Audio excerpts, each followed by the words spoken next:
Welcome back, or welcome for the first time if this is a new experience for you, as it is for me. Every video I make is a new experience. This is a continuation of a series called Memories of a Vinyl Junkie. I think I misquoted one of them saying it's called Confessions of a Vinyl Junkie, which maybe there are some confessions mixed in, but I'm showcasing music from various years in my life, presenting them randomly. This is a big one, so this will probably be a longer one than usual, possibly because it's 1968. 1968 was a tumultuous year for so many reasons. It was an explosive year.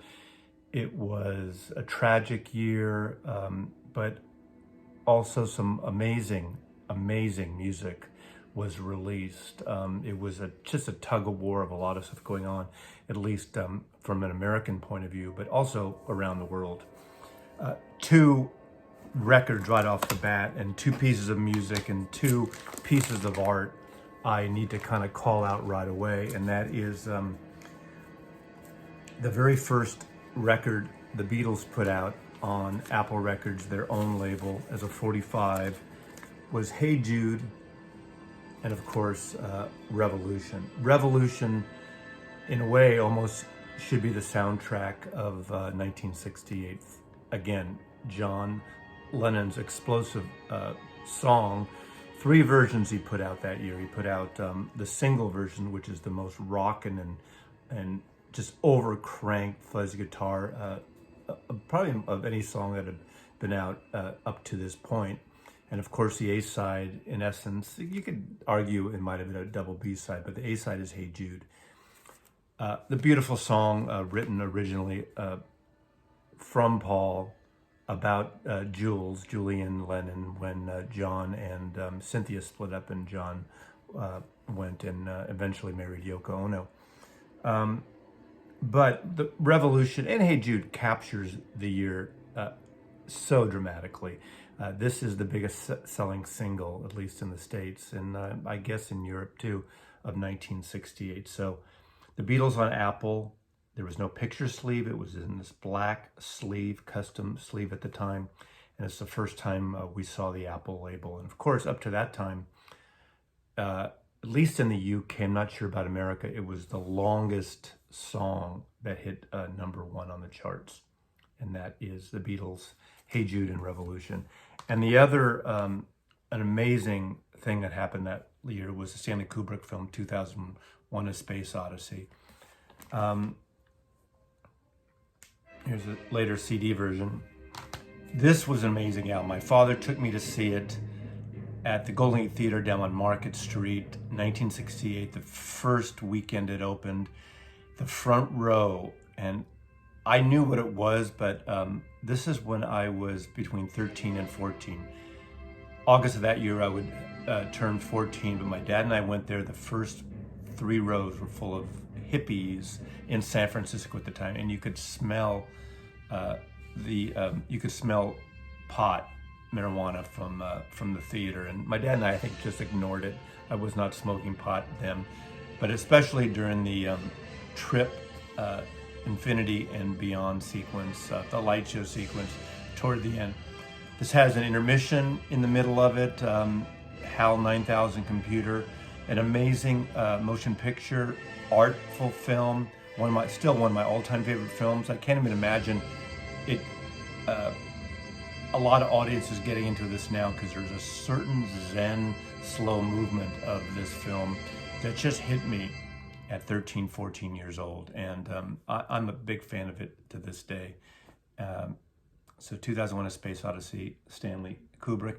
And of course, I went and bought this record, and I got literally turned on to classical music and the avant-garde a little, because it's, except for the Blue Danube by Johann Strauss, it's pretty left of center, especially coming from a 14-year-old, but I just loved it. It almost seemed psychedelic to me. So I'm going to start out with those right off the bat. Being in San Francisco, think about this year, 1968. I mean, Johnson was president. He ends up pulling out mid-year or late spring, deciding not to run for another term. The Vietnam War was just ripping apart America, and student protests in France. There was the student protests there. The Black movement was just ramping up and was strong as well. The women's movement, of course, was also happening, and just protests in the streets. And then in the middle of the year, we'll get into the Democratic Convention. But let's go through some records right away. And all these records, for the most part, unless I say otherwise, I bought in 1968. So I was working part-time, going to school, summer jobs, and all my money was going into records, of course, as my friends Larry and Danny, and I was still with my band. And at the end of this video, there's going to be, I think, a 13-minute long, I'll save it to the end, so if you don't want to listen to it, unearthed, rare tape, live at Larry Weinberg's house. We recorded, and by this time, well, I'll tell you that as when we get into the end. I don't want to spoil it. So, the Byrds, Notorious Byrd Brothers. I continually would buy Byrds records. They were my one of my top 3 favorite bands, along with the Beatles and the Kinks. And some people think this is a country album, but it's probably their most psychedelic album. And of course, some people think the horse is there because of this is when they kicked David Crosby out of the band. Space Song, ironically, the final song on here is called Space Odyssey.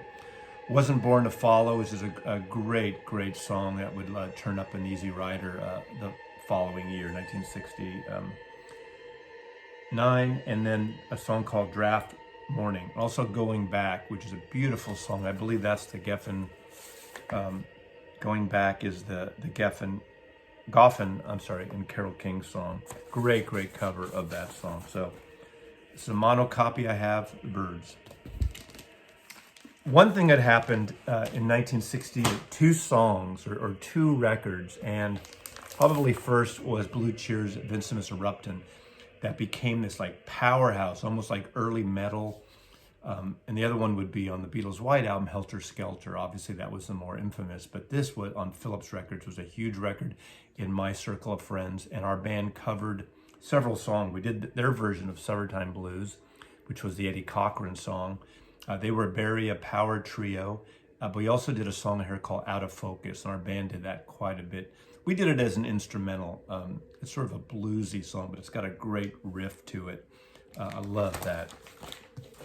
Another record, 2 records from this band that came out that I had gotten into because of Boogie is Canned Heat. And what's the song on here that would later, let's see, On the Road Again. On the Road Again was a hit. Obviously, it became even more famous the following year, or in 1970, because of the Woodstock album. They used the studio version in that.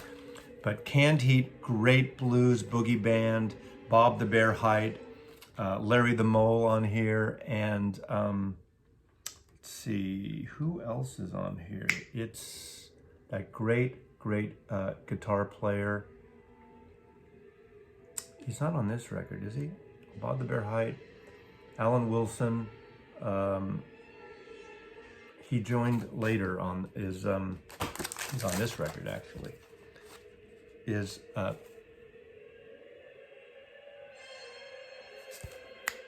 going to think of his name, and you're screaming it at the camera, at your video screen. Anyway, this was a live album, a double live album, or actually not, partly live. And what's great about this, one whole record, side 3 and side 4 is a 40-minute version of Refried Boogie Part 1 and 2, a whole jam. This is when long songs were taking up entire sides. Well, that version takes up the entire album. So, beautiful record. Livin' the Blues, Canned Heat on Liberty Records. My original copy in beautiful shape, a little ring wear, but beautiful shape. Harvey Mandel, that's what I'm thinking, who would join that band later. Of course, Dr. John, which Grigri Gumbo, Ya, great New Orleans bluesy soul, such a soulful record, and it got me started creeping into the whole New Orleans sound of the voodoo sound. And of course, one of the wild men that, like Arthur Brown, which I'll be showing later in this video, would do the dress up, and he really had that great New Orleans sort of voodoo look going, as well. As what a great piano player. I'd seen him over the years in the 70s and 80s many times, and just love this person. One of the great bands that had their two best albums came out both in 1968. Stunningly powerful albums. Two albums that became so iconic, and that was Steppenwolf, Canadian, and this album, John Kay, our lead vocalist from Canada, obviously Born to Be Wild, what became an anthem, obviously even pushed more forward the following year. Again, Easy Rider, which was an amazing film, and The Second. Both these are great. This is where you're 14-year-old and you're listening to Goddamn the Pusher Man. But what a great riff on that song. Just a stunning song. And this obviously has the metallic cover, which was great. But every song on here, Hoochie Goochie Man, very blues, hard rock with a tinge of psychedelia in it.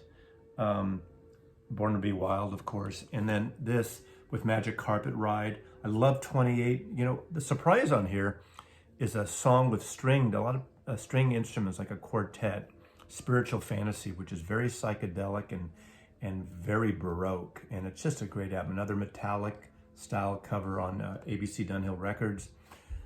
I think these are these two that need to have really good reissues. But I'm a fan of these two albums tremendously. They're two of the greatest albums from 1968. Of course, this album, bluesy, I'd gotten in this year into Al Cooper because of a record I'll show later, Super Session, but this is the first Blood, Sweat, and Tears album when Al Cooper was doing most of the vocals, until obviously the bigger album that hit in 1969-70 was the one with David Clayton Thomas as a lead vocalist. But the song on here, I Love You More Than You'll Ever Know, is an incredible song, incredible psychedelic guitar, blues horns, and a great band. I mean, remember, this band and the following year, Chicago Transit Authority album are the bands that really were starting with horn players. The other one out of San Francisco that a lot of people don't remember was the Sons of Champlin, which is a little more psychedelic jazzy, but really great. Love this record on Columbia Records. And of course, I can't, now this is one I bought the single, didn't buy the album at the time, but Sitting on the Dock of the Bay, to me, is one of the other great singles in 1968. And of course, Otis Redding wrote that sitting. He was living in Sausalito, right across the Golden Gate Bridge from San Francisco at the time, and wrote that gorgeous song. And tragically, he died I think just before the song was released. So, an amazing artist, Otis Redding. I remember 1968,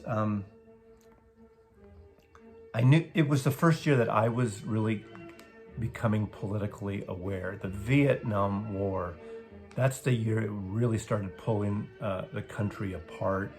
I was going to some of the early protests, even though I was only 14 years old. Obviously in 1969, 1970, I would get involved more in the political movement and the moratoriums, but that year I was aware of politics because of school, because of civics classes. We had civics classes in those days. So I went from junior high school in the spring, 8th grade, and then in the fall, September, I started high school as a freshman in 1968. So think of the time politically, and in social studies and civics classes, it was an election year, and the Republicans nominated Richard Nixon and Spiro Agnew, and the war was escalating Johnson didn't really pull things back, and of course we got in this quagmire, and protests were hitting the streets of America, and this album came out. Now, this is the album that followed the Vanilla Fudge album in 1967. That was a surprise hit with these long, prog-like, neoclassical, heavy organ versions of covers like Keep Me Hanging On, the Supreme song, as well as Ticket to Ride and other things. Now, I got this record, again, this is my original copy, and I loved it. Most people don't like this record because it's sort of a historic artifact with a lot of recordings like of FDR when announcing when the Japanese attacked Pearl Harbor, and old kind of music. They go on this kind of decades trip of music, and 18th century, 19th century, 20th century, 12th Street Rag, In the Mood, Hound Dog, Beatles, I Want to Hold Your Hand. They do these covers, but they go for like from the 1800s on. And it's a little spacey, but what I remember, in 1968, I got my first little tape recorder, reel to reel, and I started making montage tapes. And this is one of those albums became like sort of a resource to me. It became a library archival record where I would take the little bits of FDR's speeches and announcements and Harry Truman and John F. Kennedy from here and use it in these records that I would make. So this record means a lot to me. Carmen Apiece, Tim Bogart, Mark Stein, and Vinnie Martell. Produced and directed by Shadow Morton. Ambitious record that ultimately fails, but as a 14-year-old, this album was a very favorite of mine. So let's take a break here, and we'll be back with more of this. 1968, intense year. The Gates of Eden, September 21st, 1968. Jeff Levin, Norman Maslow, Ken Wachter, and on drums, Larry Weinberg.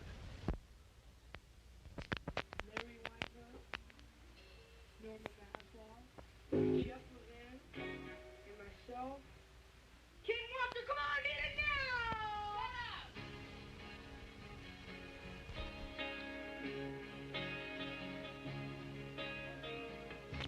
If I were a carpenter, you would hear me. Would you marry me anyway? Would you have my baby? If a digger were my trade, would you still love me? Carrying up my fire, following behind me. Share my love through loneliness. Share my love for sorrow. I give you my loneliness. Give me tomorrow. If I was my hands in blood, would you still love me? Answer me, baby, yes I would. I put you above me. If I was a villain, a wheel grinding, would you be sure all the time? And the sun to shining. Share my love to loneliness. Share my love for sorrow. I've given you my loneliness. Gotta give me tomorrow. If I were a carpenter, you would hear me. Would you marry me anyway? You have my Horizontal. Some would say this isn't a very hip album for 1968 because 68 was sort of solidifying what 67 was with Summer of Love and the London scene, everything was sunshiny and beautiful, and hippies were carefree in the street. At least that's the theory of it. You know, living in San Francisco, it was beautiful. It was fun.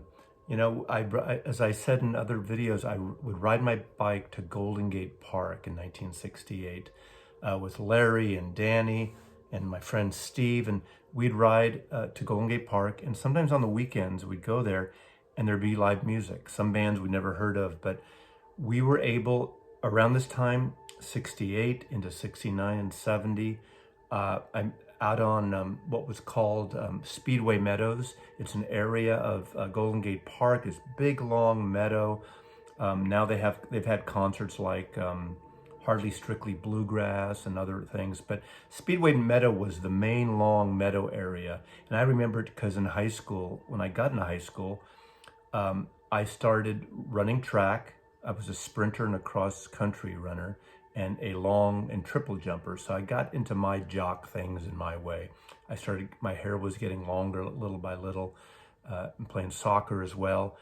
But for cross-country, we'd go through Golden Gate Park, and run through that park was part of our training.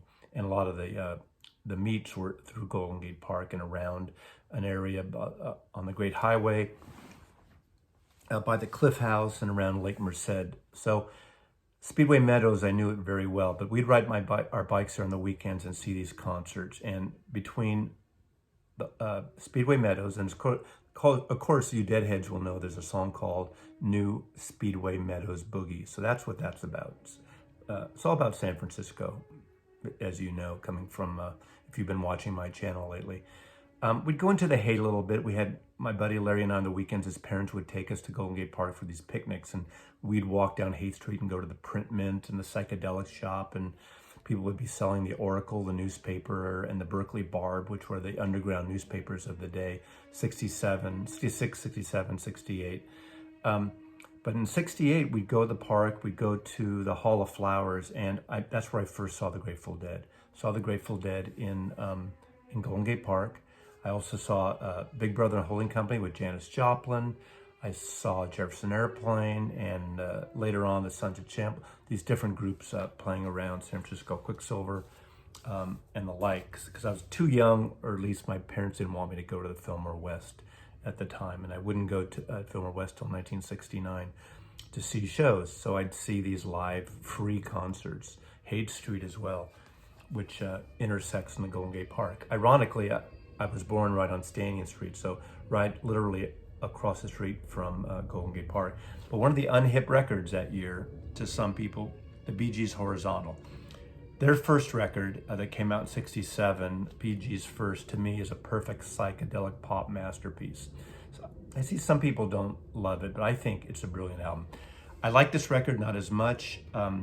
It has World, which was very kitschy and slow and not what I was really into at the time. But Massachusetts, again, another gorgeous song. Didn't seem hip or psychedelic, but Harry Braff I loved, and Horizontal, the title cut. So I do like this record, again, not as much as their first, but the Bee Gees' Horizontal, 1968.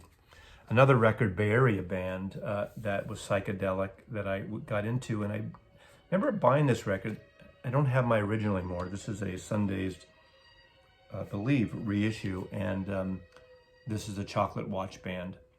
I bought their 2 albums. I didn't quite get them. They were psychedelic. In a way, they were like a psychedelic mess. Now everybody loves these records, but at the time I put them on, and they just didn't grab me as well. Of course, now I enjoy it for what it is. Fairly well produced, but not spectacular. But of course, all the psychedelic freaks around call this a masterpiece. I did see them on last year or 2 years ago on their sort of reunion. I think there's only 2 original members, but it was a small club here, Tractor Tavern in Seattle. And they were great. Really enjoyed them. Fun. But I don't know the music like I know a lot of bands because I didn't dive into it.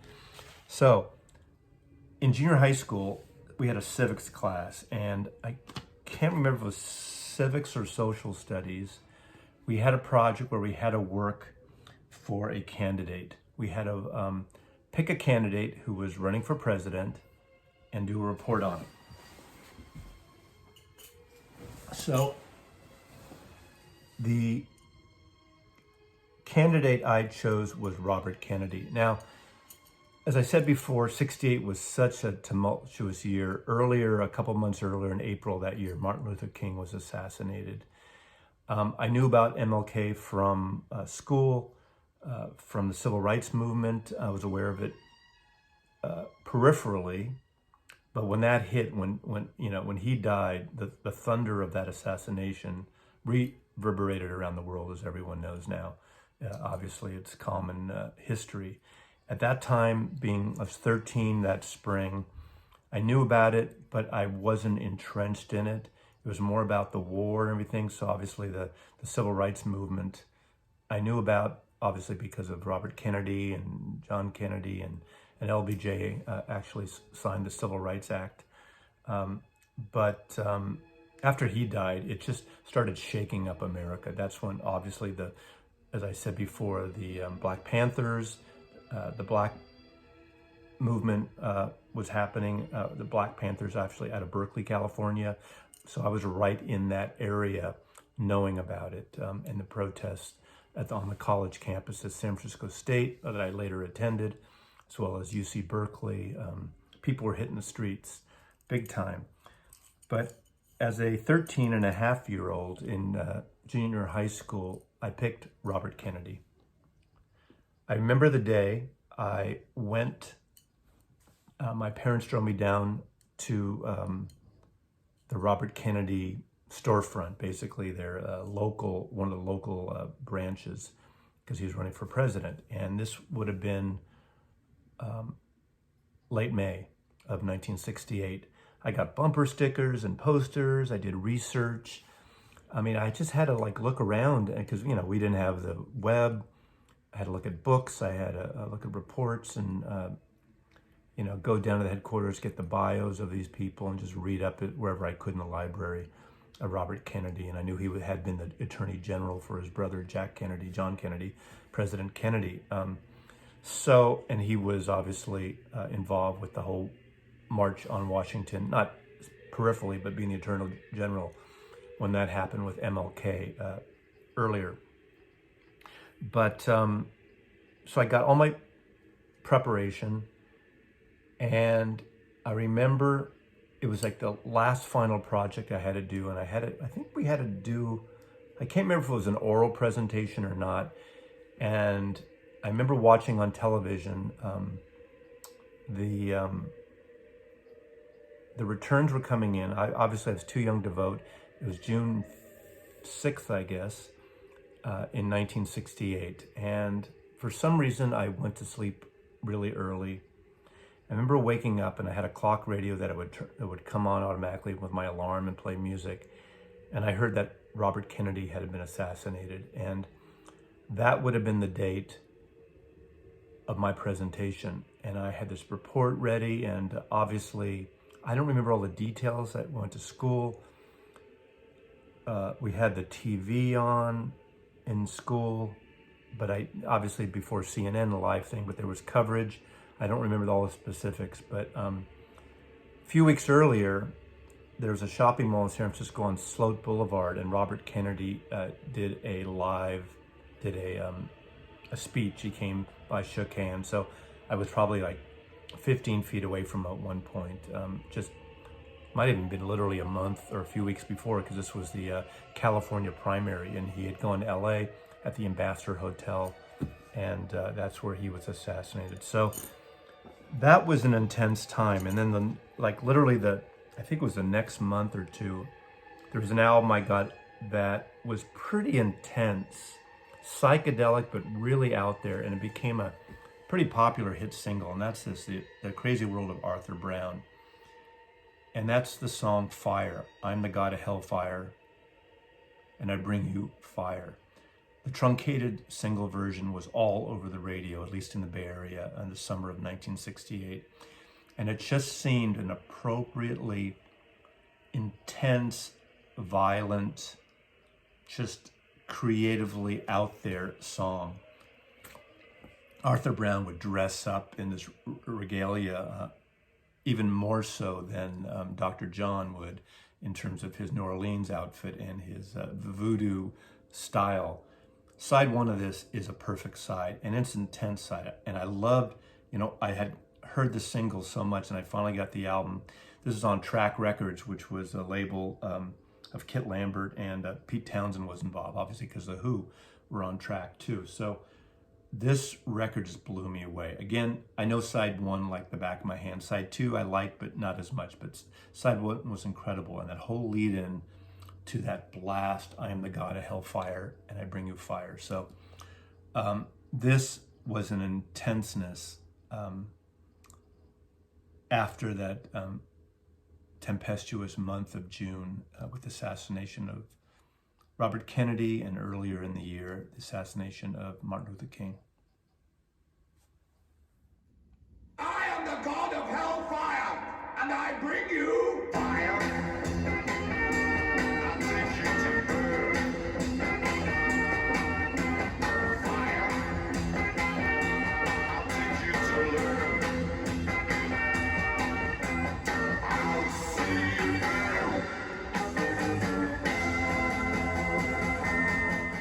There was a pop single all over the radio in 1968, and I picked up the album. It almost seemed like a novelty song in a way it was, and it was a musical artist that I heard of, and I can't remember if it was 68 or 69, with the Smothers Brothers TV show. Great show, left to center. One of the musical directors that worked on that was Mason Williams, and he had this song, Classical Gas, and this is the Mason Williams phonograph record on Warner Brothers record. He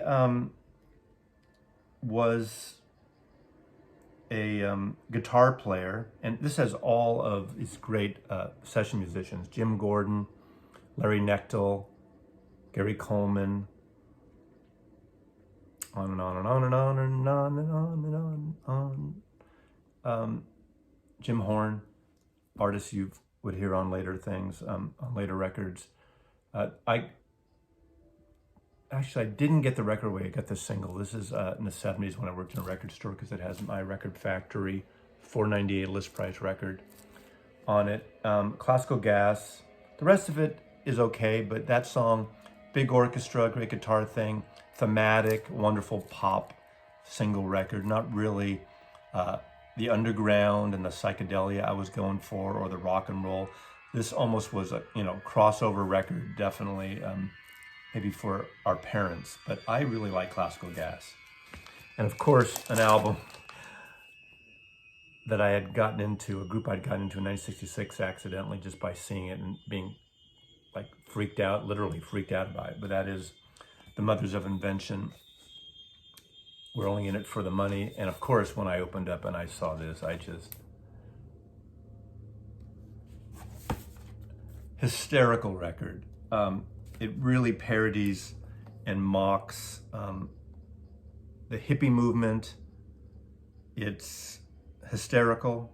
It's funny. Of course, maybe it should have been released like this, but for whatever reason, they reversed it and put the gatefold like this. So, Mothers of Invention, Frank Zappa.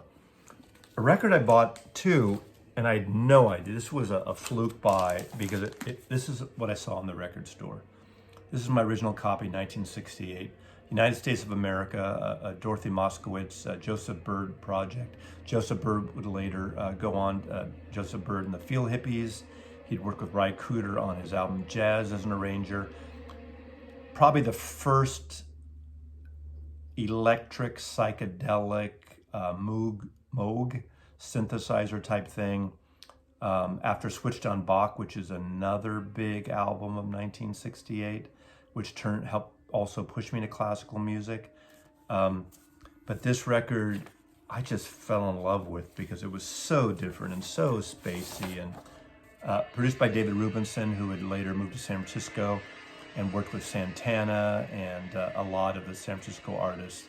Moby Grape, who was a Columbia A&R man and worked on Columbia Records, Columbia staff producer, who later bought the San Francisco Folsom Street recording studio that Columbia owned, and changed it and became the Automat recording studio on Folsom Street.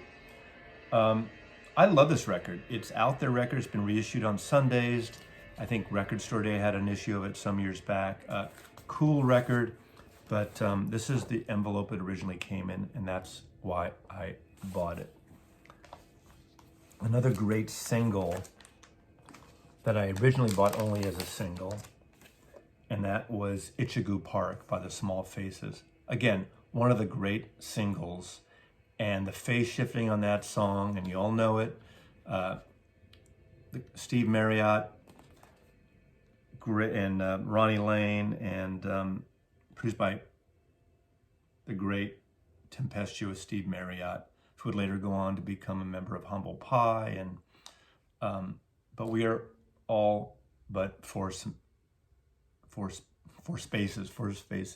Love this record, Ichigu Park. One of the great pop singles of the 60s altogether. Here Comes a Nice, a drug song. I had no idea it was a drug song. I think I originally got this album around 1971 or 72, even though I had that single, Ichigu Park. But great single, Tin Soldier. I had a 45 of that as well, Tin Soldier by Small Faces. The whole blues, that 1968, I was really getting into the whole blues rock thing. Mike Bloomfield was a big part of that. And the band that he got into for a short time, unfortunately, Mike Bloomfield died way too young in San Francisco, had a big drug and alcohol problem, made records and would disappear for a while, make records, but when an incredible white blues player, one of Bob Dylan's all-time favorite guitar players, and between him and Al Cooper on Highway 61, they were incredible. But this is Electric Flag, which had Mike Bloomfield, Harvey Brooks, Barry Goldberg, Buddy Miles on drums, would later go on to be part of Jimi Hendrix New Year's Eve band. And Richie Havens plays sitar on this, the folk artist Richie Havens. Band of Gypsies, that's what I'm thinking of, that Buddy Miles played drums on with Jimi Hendrix. And Paul Beaver from Beaver and Krause was on Warner Brothers Records, played the Moog synthesizer on a couple of tracks here. Great record. Funky, bluesy, little psychedelic tinges, and a long time coming on Columbia Records. Then, of course, the great Joni Mitchell. Whole different feel. Almost, this is like the calmness of 1968. And Song to a Seagull is a beautiful song on here. Michael in the Mountains. Almost doesn't feel like the year it came out, if that makes any sense. Because 68, you feel you need this anguish, this excitement, this intensity. Whether, the music begat the history. I think the times begat the music is the way it should go. And obviously with the protests in the streets and the parks and then the politics and the assassinations. And this was really a calming force. Calming record, beautiful record.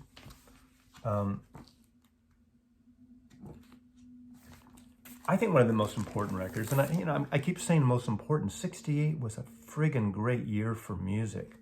So much great music. Richard Avedon, the great portrait and fashion photographer, took this cover. To me, this is Simon & Garfunkel's best album, my favorite album, at least, Bookends. Their second to the last album, 1968. This is folk, psychedelic, psych folk a bit. Amazingly produced by Paul Simon, Art Garfunkel, and Roy Halley. An amazing sounding record. Bookends theme, bookends the record. But look at these songs. Save the Life of My Child, which is very atmospheric, very psychedelic. America, one of the great, intimate anthems. Old Friends, Overs, Bookends theme again. There's an instrumental version of it, and there's the other version of it. Fakin' It, great song. Punky's Dilemma. Now, Mrs. Robinson, in 1968, one of the great films also was The Graduate. I didn't understand it as much when I was 14 years old, adult themes, but I just liked it. And of course, Paul Simon's score, sort of replaying versions of Mrs. Robinson acoustically. The soundtrack of that is actually pretty interesting. But this is the record. And also, they pick up Sounds of Silence for Graduates. There's a lot of Simon & Garfunkel all over that song. Hazy Shade of Winter, you know, this is the version better than the Bangles reissue in the 80s, or the cover version of it. And of course, At the Zoo. What a great recorded album. What a great sounding album. And of course, it comes with this great poster, again photographed by Richard Avedon. And psychedelic. I had one of these up in my room when I was a kid too, because I loved it so much. Again, one of the great albums. Odyssey and Oracle, Zombies. I did not get this album right away. I didn't get this album till literally the mid-70s, but I did have the single of Time of the Season. I love Time of the Season, but for some reason, I missed out on picking up this album the first time around. One of the great psychedelic pop albums of all time, 1968. Incredible record, definitely a classic, a record that everyone into this genre and this medium of pop music should own. And then before we take another little break, don't laugh, but again with the Smothers Brothers show, and even on one of the 1968 Beatles Christmas singles, Tiny Tim was on it. Produced by Richard Perry. Everyone knows Tiptoe Through the Tulips, but this is a fantastic record.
So in the fall of 1968, I started high school, and I started going to a new high school that had just been built. Remember, this is a time, baby boomers, I'm kind of towards the end of the baby boomer generation, not quite the very end, but schools are getting overcrowded. They built a brand new high school, modern, and they were trying something new for the time, and they wanted to use modular scheduling, it was called.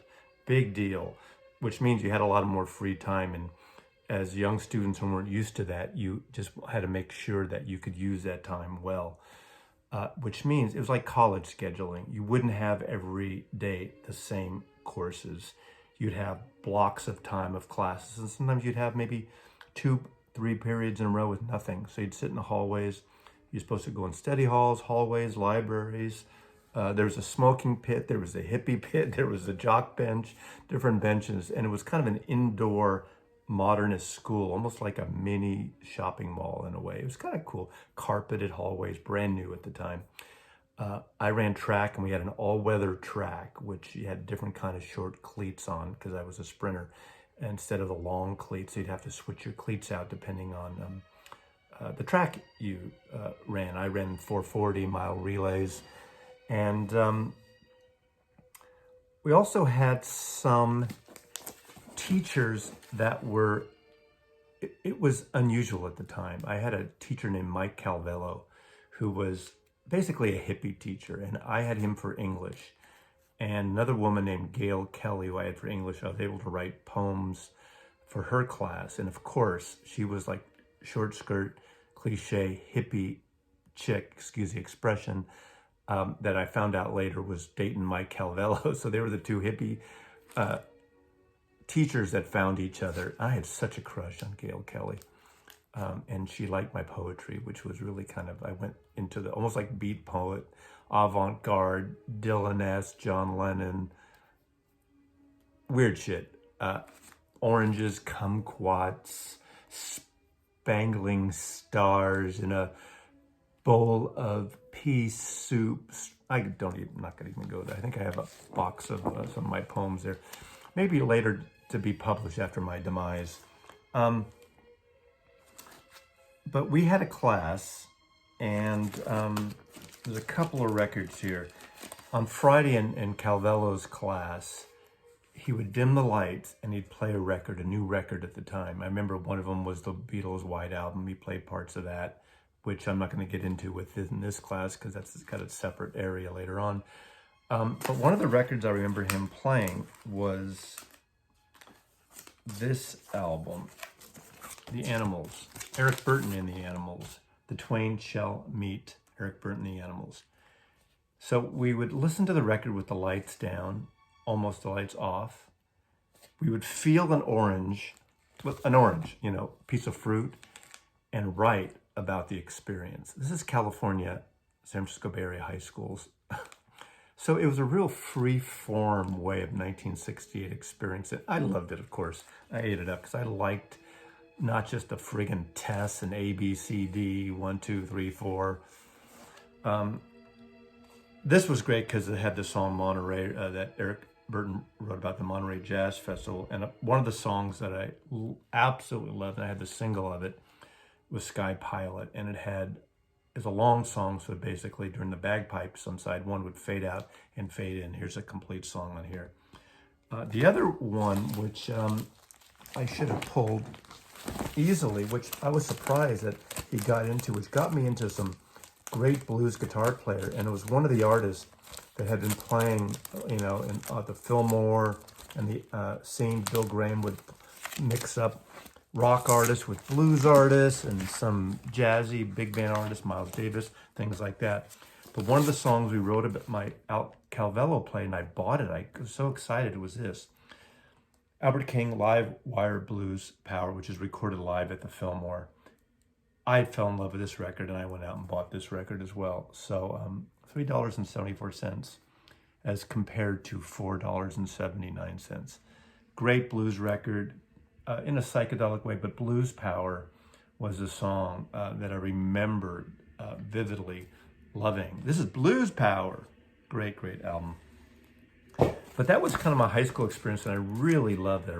I'm still in my band.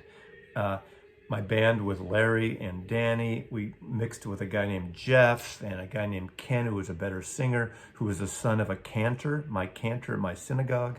And so he had a great voice, and we had a bunch of different names, and we got rid of the silencers. We became the Overnight Flight in 1967.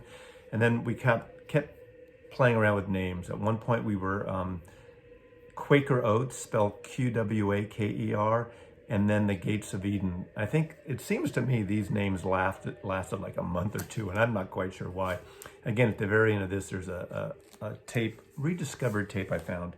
But my friend Danny's father was an attorney, a criminal attorney, and one of the cases he ended up working on the following year after the Altamont was the defending the Hells Angel that killed the black men at Altamont, and a famous criminal case. Him and his partner, Andreas, if you can look it up, George Walker was attorney, also was attorney of photographer Jim Marshall, who had later in the 70s or 80s was in work furlough program for gun possession and firing off a weapon through his doorway. That's a whole other year, a whole other story. But my friend Danny's father took us to a rock festival. It was a 2-day rock festival. We just went each day in Alameda Fairgrounds, which is right across the street in the East Bay from over the Bay Bridge. In Alameda, which is an island, used to be a military base. And this, I still have it. This is the folder from this. And this is one of those rock festivals, 2 days.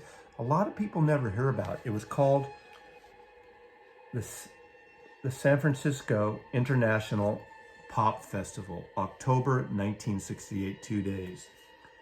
And look at this lineup, and I'm going to show records. Look at this lineup. You can freeze frame it. But I'm going to read it to you. Mad River, Rejoice, Lee Michaels, Iron Butterfly, Johnny Rivers, Fraternity of Man, Buddy Miles Express, Jose Feliciano, and the Animals. And then the next day was Womb, MC Squared, The Loading Zone, Creedence Clearwater, Canned Heat, Deep Purple, Procol Harum, the Chambers Brothers, and the Grassroots. So they have a spread, a spread on every artist with an ad depending on the record label. Let me just go through a couple of them here.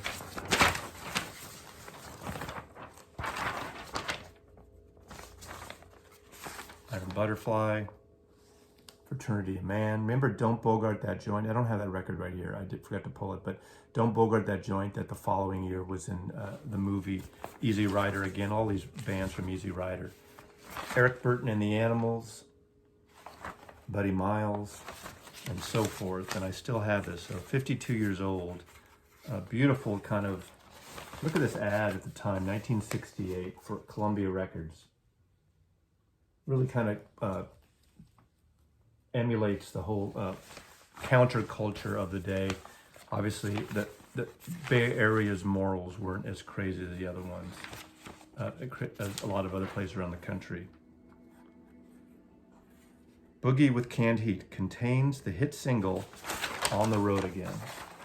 So record company ads in this rag for the great San Francisco International Pop Festival, 2 days in October. And of course, this album was the current album for the Animals.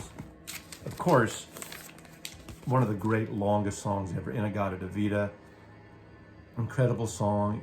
The story goes, they're playing it so loud. One of the members said, "What's this song?" He said, "In the Garden of Eden." He didn't hear it right. He thought he said, in the In-A-Gadda-Da-Vida, not In the Garden of Eden. Great song. I love this. I love the long version of this so much. Procol Harum, and of course this was the year after Whiter Shade of Pale. This album I fell in love with. When I bought Shine On Brightly in 1968, this is one of those records that I played every day for at least a month. I get home from school, I would put it on. At night, I would put it on. I absolutely love this record. Probably my favorite Procol Harum record. Salty Dog would be a close second. It has the infamous side 2, In Hell 'Twas I, this 17-minute epic. But Shine On Brightly, Skip Softly, My Moonbeams, quite rightly so. Really great record with Gary Booker's amazing soulful vocals, piano playing, Matthew Fisher's organ playing, the great drumming by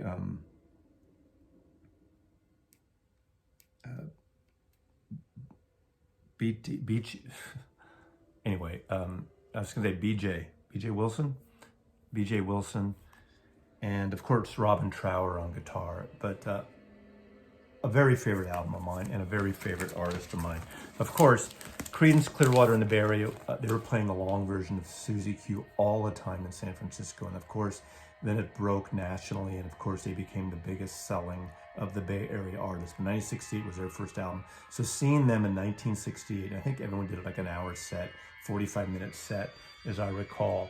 The long version of I Put a Spell on You is also great here. 99.5 won't do, but incredible debut album. They sound nothing like the Bay Area bands at the time. They were swampy, they were southern sounding, but they were from El Cerrito, California, right near Berkeley, California. Of course, I'm showing this because even though this came out in late 67, it really kind of broke the singles all over the airways. Time Has Come Today, 1968. The song was actually recorded in 66, but this became one of the soulful, psychedelic masterpieces of the era, even though it was in 68. It was, you know, a black, soulful psychedelic band was very unusual. In fact, I can't think of any others. Buddy Miles, maybe, but not like this. They had a white drummer, ironically, but this was given to me, I remember the day, a graduation present from junior high school. So I didn't get this album until June 1968. But I remember having the outdoor graduation at Benjamin Franklin Junior High School, and somebody, my friend Danny, I think, gave this album to me like a graduation present. But I played this record all summer. Of course, songs like People Get Ready by Curtis Mayfield, that great soulful song about Underground Railroad and the trains. It's just an amazing record. I had never heard it before, and it really got me into all these other, in Midnight Hour, Steve Cropper song. Of course, I knew the Wilson Pickett song version, I think. But Time Has Come Today, great record, great soulful. That long version of Time Has Come. Mad River, interesting band. They relocated in the Bay Area. Not a great record, but seeing them live, I don't really remember their performance specifically. But this has been on the collector circuit, Capitol Records, very cool, black and white psychedelic cover, but 1968, Mad River. Of course, as much as I like Deep Purple, I liked Hush. I liked their pop song. Joe South's song, Hush. Hush was all over the radio, AM radios in San Francisco, and seeing them, they were one of the highlights to see live at the time because they did this slow version of the Beatles' Help as well. That's on this record. And this is the original one record they did, which is on Tetragrammaton Records before they became more the heavy metal band. John Lord's organ, of course, Deep Purple. I don't have to tell you any details about it. This is before Ian Gillan, Jesus Christ, had joined the band. And I didn't really follow them as well, but Shades of Deep Purple, I love this record. I think it's a great record. Not as heavy metal as they became, obviously, those of you who know it. It's more of just a rock and roll record with some pop influence. But Hush, I fell in love with that song because the da da da da da da da da da da, their version, that's the Day in the Life, the Beatles riff from the A Day in the Life. And I'm showing this, even though this came out in 1969. I don't have a 1968 Lee Michaels record, but I saw him with his drummer Frosty. That was just the two of them. I saw them again years later in the 70s where they opened up for Yes, and it was just Lee Michaels and Frosty. And oh no, that was a different show. No, I saw them in 1969 open up the old Coliseum for Blood, Sweat, and Tears with David Clayton Thomas. So it'd be the year this album came out, Lee Michaels. Love him. Great organ player, great singer. And just going through some more records right now really quickly. This is a reissue of the Round album by the Small Faces. Unusual record. I didn't get this till the 70s. This is the 70s issue of it, round cover. Very, not a really great cover on Immediate Records. This is a 74 or 75 issue, I believe. One of the great debuts, in fact, two great debuts that Capitol Records put out in 1968 are the first Steve Miller Band produced by Glyn Johns, recorded in London, Boss Skaggs in the band. Incredible psychedelic atmospheric record. And the first Quicksilver record with Dino's song, Pride of Man, written by Hamilton Camp. The Fool, which is a great long guitar player. I mean, the guitar duet of Gary Duncan and John Cipollina, it's just amazing. This album, of course, the album they did the following year, Happy Trails, which is a great live album. Steve Miller had another album that year, the only other album with Boz Scaggs, and that's Sailor.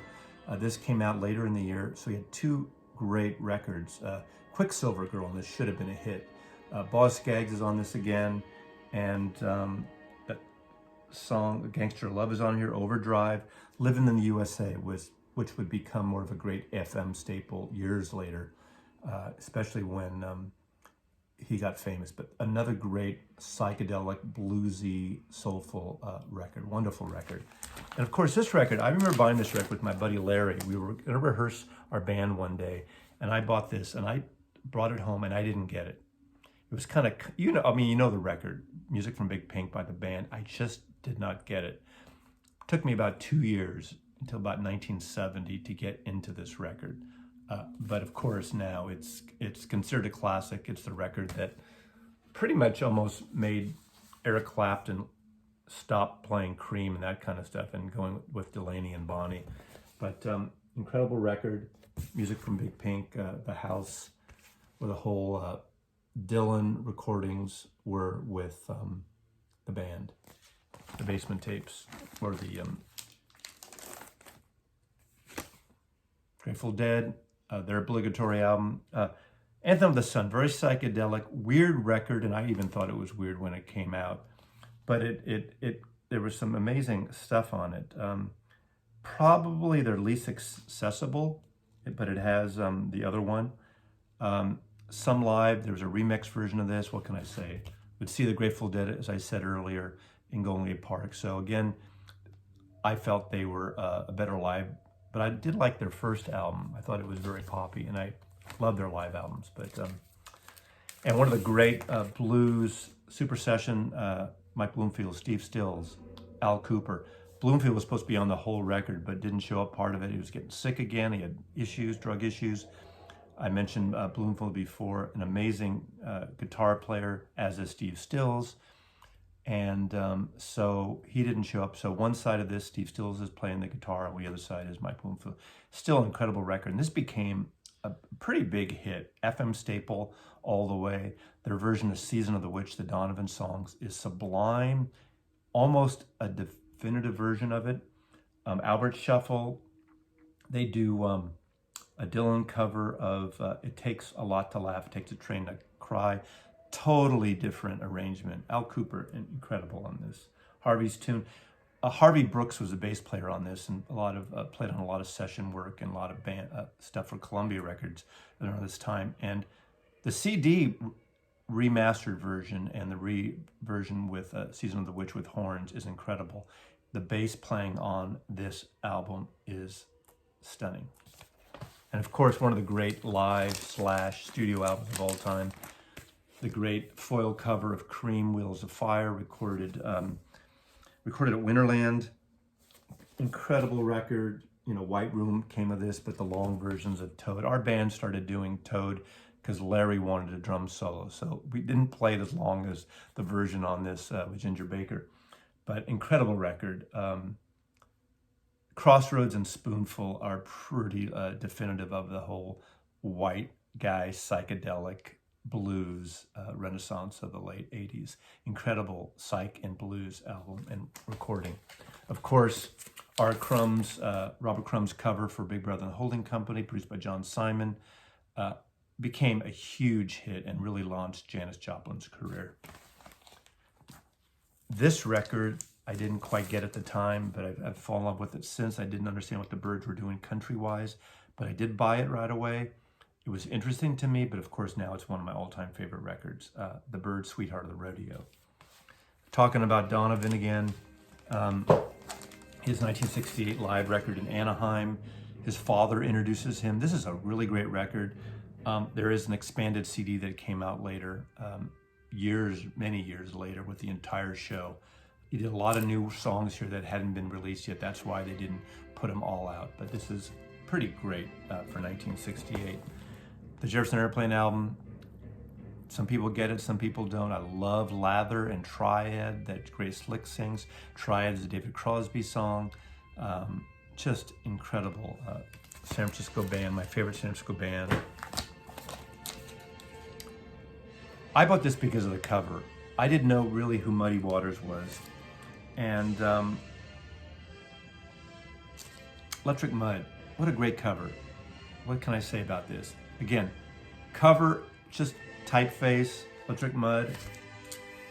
You know, getting into the whole psychedelic, all the blues revival that was happening then. And then of course, one of what's considered, some people consider the best Kinks album, Village Green Preservation Society. What an amazing record. Animal Farm, Big Sky, Picture Book. Do you remember Walter, Village Green?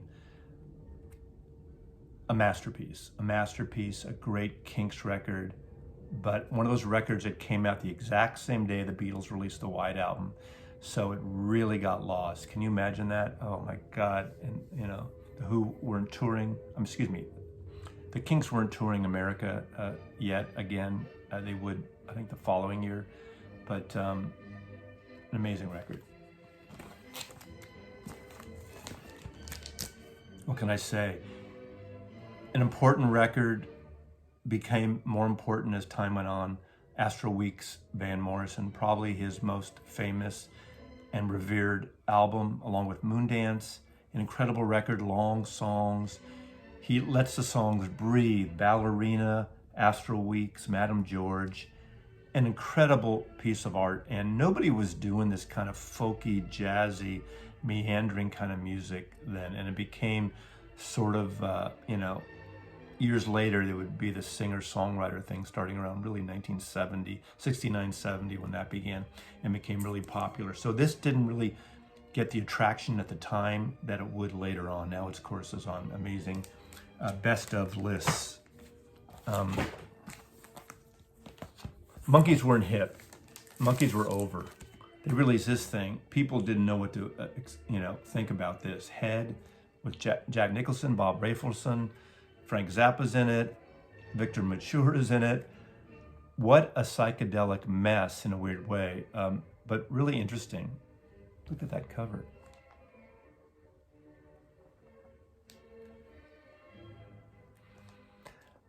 The title song, oh my God, the title song Head, the opening theme, Porpoise Song. Pretty cool, pretty cool. Their best psychedelic recording. Now, of course, I did show the other Blood, Sweat, and Tears, but this is when they really broke big time. I brought this home with Larry. I bought it. I didn't like it. I didn't get it. I gave my copy to Larry, or we traded. I think we traded. I gave him this. He gave me After Bathing at Baxter's, or that was 67. That's how I'm thinking this, but maybe that's wrong. Obviously, You Made Me So Very Happy. God Bless the Child. Variations on a Theme, Eric Satie pieces of music. So very jazzy, very pop bands, and When I Die. All these great covers, Laura Nyro covers. This is a masterpiece. It took me a year to get into this album. And of course, this had something like 3 or 4 singles, was all over the airwaves, became a huge hit. And of course, as I said before, I saw them the following year in 69 at the Oakland Coliseum with Lee Michaels opening up. I heard her song on AFM radio. K-Stan played the song. She Caught the Katy, Left Me a Mule to Ride. Never heard of Taj Mahal, and I bought this. Wasn't his first album. I went back actually and got his other album, but I bought this because of that one song. She Caught the Katy, Left Me a Mule to Ride. Good Morning, Miss Brown, Karina. Bluesy, soulful Taj Mahal. He had started this band, the Rising Suns, with Ry Cooder, and that really didn't happen. And he became this great, soulful, folky blues singer for years, and really brought a lot of world music into his act. Amazing. Can I say Nielsen? Love Nielsen. He was a favorite artist of the Beatles. Everybody's Talking. This is the Fred Neil cover that he wrote. He copied and was used for the title of Midnight Cowboy, which is an intense movie in 1969. Together, beautiful song. This is a gorgeous record. This is a vocalist dream. Very wonderful pop record. Strictly Personal. I picked this up because of the cover, thinking it was going to be another United States of America type thing. Boy, was I surprised. I've grown to love this over the years. Love would be a strange thing. Captain Beefheart, as you know, is problematic in some ways. But again, 14 years old, Captain Beefheart, strictly, is it Strictly Personal? Yeah, it is Strictly Personal, but there it is, it says right there. But faux manila envelope, what can I say? Now, New Year's Eve Day. I'm skipping ahead a little bit. New Year's Eve Day, 1968. My buddies and I went to the mall, and there was a record store in the mall. And this record had been out, and I just didn't buy it. And I think it had a brown bag, or it was behind the counter. I really wanted this record. And the guy said, I remember the guy saying, do you want the American or the import?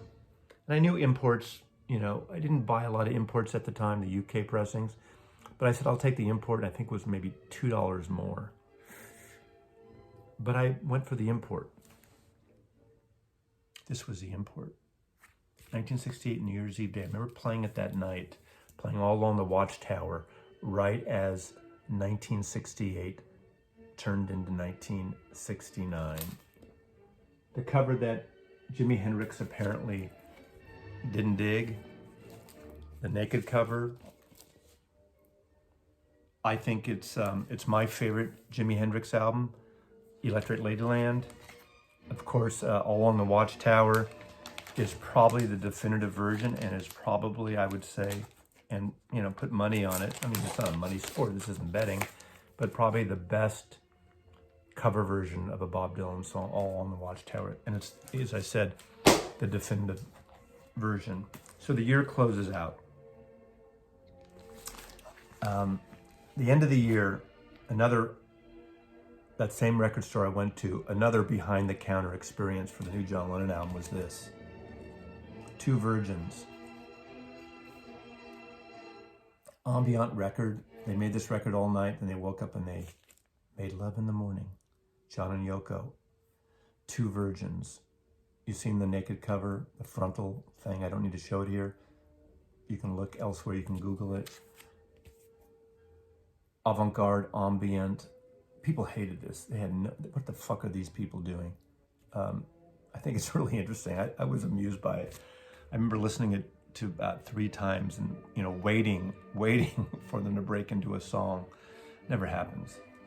Early November 1968, Wonderwall music came out, George Harrison. I fell in love with this music. I started getting into world music, international music, Indian music because of George Harrison, obviously because of Revolver and Sgt. Pepper and The Inner Light. And I think this is a brilliant album, and it's one of my top 3 or 4 George Harrison records.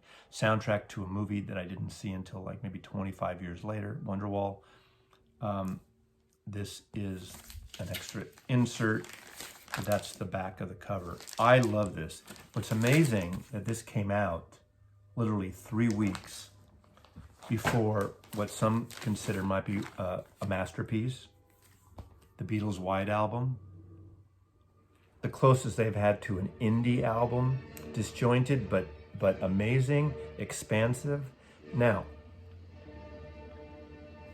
the radio station KSN was going to debut the new Beatles album, and I was in school. I had this whole setup, and I can't remember the details.